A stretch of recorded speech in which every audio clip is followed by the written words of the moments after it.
Muchas gracias, Marisol. Muchas gracias a todas. No veo aquí ninguna pregunta. Voy a ir haciendo yo algunas en caso de que alguien surja con alguna duda. Por favor, me lo escribe.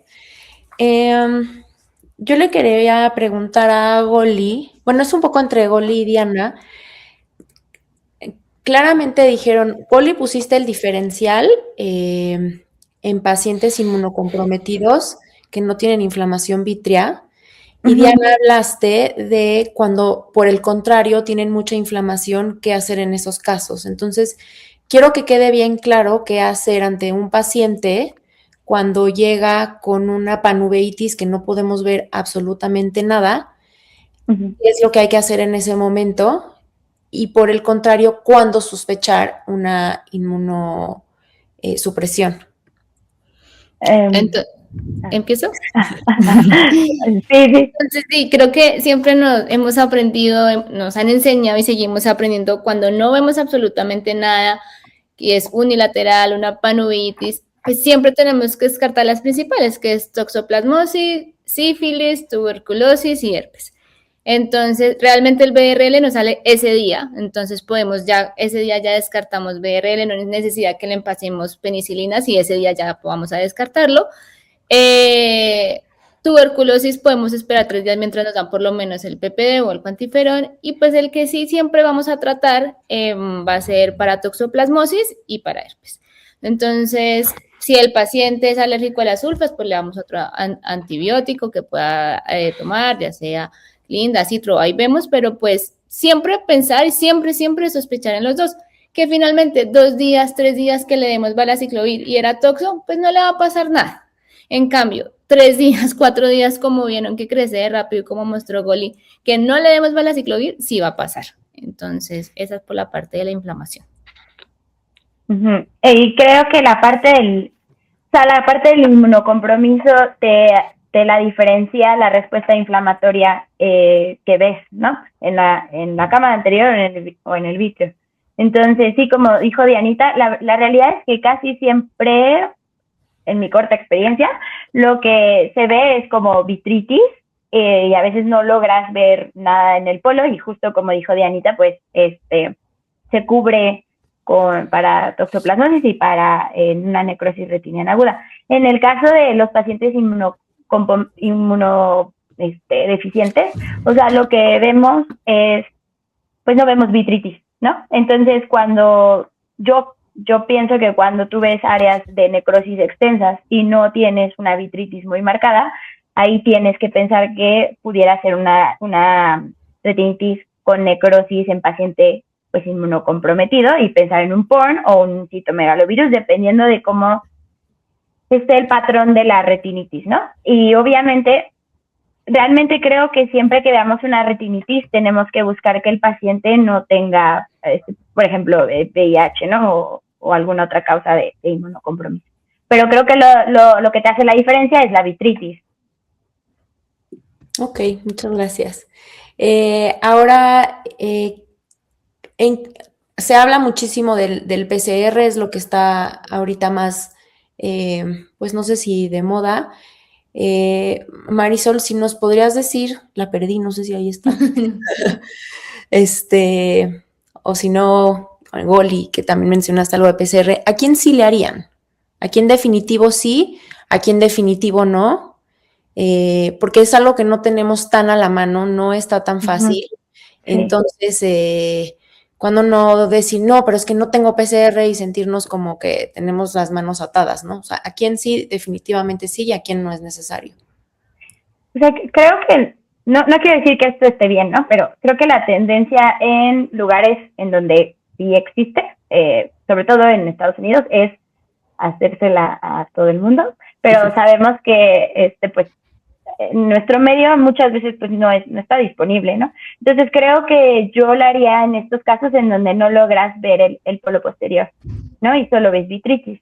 Pero al final del día, pues es lo mismo, o sea, haces un TAP de humor acuoso, pero de todas formas le vas a empezar el valaciclovir y el trimetoprim con sulfamethoxazol.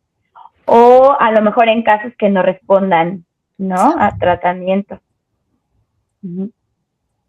Y además, como también lo dijeron, la serología sí nos puede inclinar un poco hacia cuando es toxoplasmosis, ¿no? Por ahí lo Sí, podemos. Y ya sí, cuando hay sí, casos más dudosos, o sí, sobre todo si no tenemos una respuesta al tratamiento. ¿Y exacto. qué me pueden decir del uso de esteroides? Mencionaron, por ejemplo, en el niño hubo un retraso en el uso de esteroides y entonces, ¿qué pasa cuando lo retrasas? ¿Qué pasa cuando lo das antes de tiempo? ¿Usarían un paraocular? ¿Usarían un intravítrea? Que un poquito más que quede claro el uso de esteroides, que es algo que debe ser usado con mucho cuidado.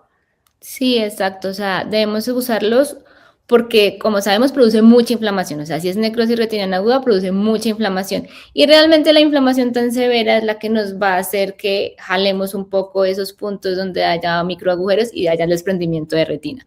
Entonces, sí se tiene que controlar la vitritis, la inflamación. La realidad es que con esteroide sistémico funciona muy bien y responden muy bien. Siempre nunca empezar esteroide antes, eso sí, como todas las infecciosas que sabemos, toxoplasmosis, tuberculosis, sífilis, pues no debemos empezar primero el esteroide nunca. Siempre el antiviral, por lo menos que llevemos 72 horas, 48 horas de tratamiento y ahí sí empezar el tratamiento sistémico. Perioculares de depósito no recomendamos, ¿no? O sea, eso sí, no, ni en toxo, ni en herpes. Intravitreos ponemos, pero antibiótico, pues antiviral, ganciclovir, pero ponerle el esteroide a una necrosis retiniana intravitreo, pues no está recomendado, básicamente eso. Tenemos una pregunta aquí, dice, si hay una falta de respuesta al tratamiento, ¿se esperan a cambiar de antiviral a tener resultado de PCR o se hace el cambio aún sin la respuesta?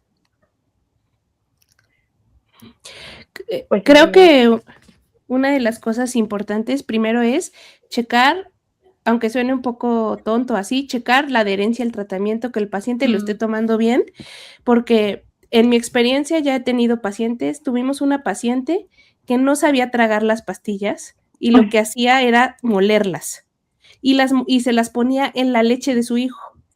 Entonces, por ejemplo, la leche que usan de los niños de polvo inactiva el valaciclovir y la paciente seguía empeorando.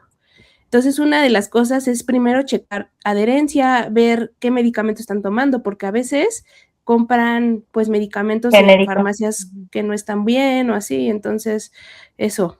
O también pasa que el farmacéutico les dice, es más barato el aciclovir y les dan el aciclovir. Entonces, primero eso, antes de como que ver que realmente no sea una falla de alguna de las ejecuciones. Y la otra, pues sí, o sea, es también esperar, o sea, muchas veces pueden tener como que cierto empeoramiento paradójico, un poquillo, pero darle tiempo. Sí, normalmente yo creo que si vemos que ya después de la semana está teniendo empeoramiento todavía, yo creo que ahí sí ya consideraría, ¿no? Que hacer el cambio. O pueden subir la dosis, que también ya tuvimos unos pacientes que no respondieron hasta que no les pusimos 3 gramos, que es off-label, quiero decirlo, pero nada más vigilancia. Sí, también algo importante cuando se sospecha la falta de adherencia, pues sí es internarlos y ponérselos intravenosos. Exacto. Y bueno, aunque a pesar de las precauciones que hay que tener con intravitreos, creo que también puede ser una opción cuando no hay una buena respuesta, ¿no? Sí. Bueno, pues muchas gracias. Estamos justito en tiempo, son las 9. Nos dio tiempo de, creo que, responder a algunas dudas. Es un tema que se podría hablar de muchísimas cosas. Hay muchos temas, cositas que son muy controversiales justo porque son casos poco frecuentes. Pero bueno, muchas gracias a todas y buenas noches a todos y dejo la palabra a Carla.